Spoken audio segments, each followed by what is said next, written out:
l'intimité de l'histoire.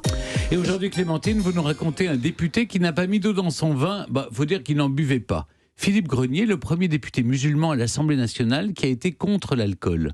Oui. Vous savez que de nos jours, il y a des députés qui se présentent en short à l'Assemblée nationale et ça fait plus ou moins scandale. Mais enfin, il fut un temps où c'est l'absence de cravate ou le col Mahou qui choquait les Français. Et Philippe Grenier, lui, fit scandale d'une autre manière. Le 24 janvier 1897, à peine élu député de Pontarlier, il fait la une du petit journal. Le docteur Grenier a fait son entrée dans la capitale vêtu d'un burnou blanc, coiffé d'un turban à cordes de chameau et chaussé de bottes à l'écuyère. Homme de petite taille, il n'a que 31 ans, il a le type oriental très prononcé. On dirait un kabyle des plus authentiques. Le front est bombé, le visage ovale se termine par une barbiche claire et très noire, la peau est brune et l'œil noir et luisant garde de longs instants l'immobilité contemplative des fils de l'Orient. Fils de l'Orient, tu parles. Philippe Grenier est né à Pontarlier en 1865, d'une mère au foyer très fervente catholique et d'un père capitaine de cavalerie. Alors, l'immobilité contemplative des fils de l'Orient, bon, alors, il est vrai que son père a servi en Algérie, à Mostaganem. Donc, la famille a suivi. Mais elle est assez vite revenue à Baume-les-Dames, dans la propriété familiale. Et là, Philippe a reçu une éducation, tout ce qu'il y a de plus classique. Et son bac en poche, eh bien, il fait médecine. Il ouvre un cabinet à Pontarlier en 1890.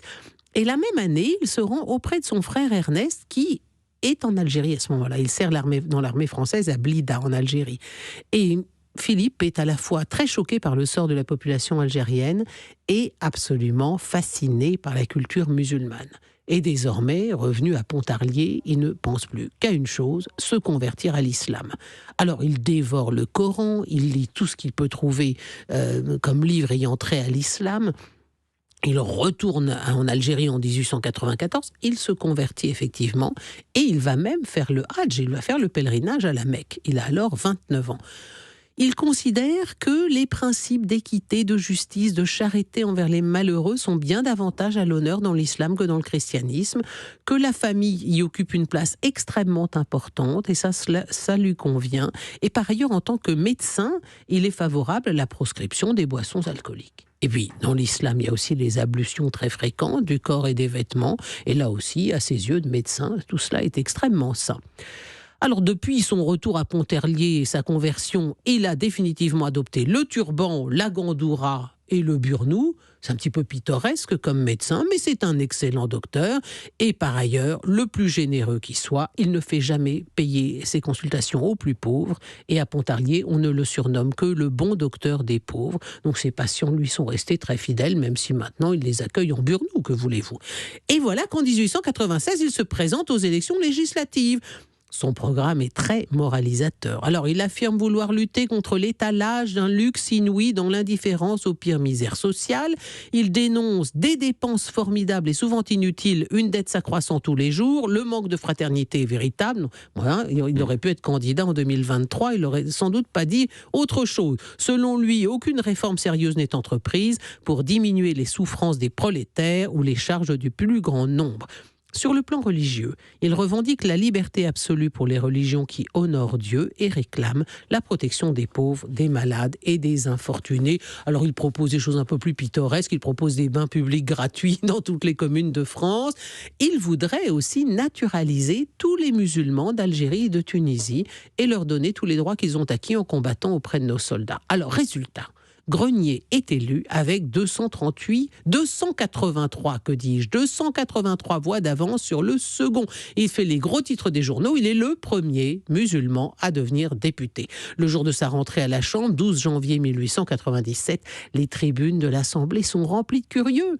Le député de Pontarlier fait une entrée très théâtrale. Avant de monter les 3 marches de pierre de l'entrée, il se baisse et il dépose sur chacune des marches de l'Assemblée le baiser sacré. Un huissier le conduit à sa place dans l'hémicycle, même cérémonie, il embrasse chacun des gradins qu'il doit franchir. La salle entière est debout pour voir ça. Et vers 16h, Grenier quitte le Palais Bourbon parce que, il faut aller faire sa prière. Alors il dit, écoutez, j'espère qu'un jour je pourrai revenir à l'Assemblée, qu'il y aura une salle de prière, mais pour le quart d'heure, je m'en vais prier. Bon, pendant ces 15 mois de députation, il clame sans relâche son programme, ses convictions. Il propose la construction d'une mosquée en plein Paris pour y amener de jeunes musulmans afin de les faire instruire à Paris pour en faire un jour de vrais Français. D'ailleurs, ça sera suivi au lendemain de la guerre de 14 avec la mosquée dans le quartier latin.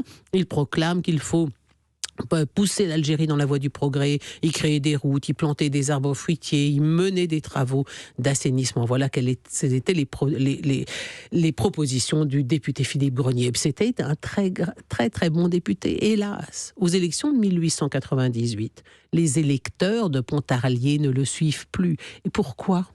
Parce que Grenier est contre l'alcool. Or, avec ses 22 distilleries, Pontarlier est à l'époque la capitale de l'absinthe. Et comme quoi, et jamais le dicton ne fut plus approprié, voyez-vous, nul n'est prophète en son pays.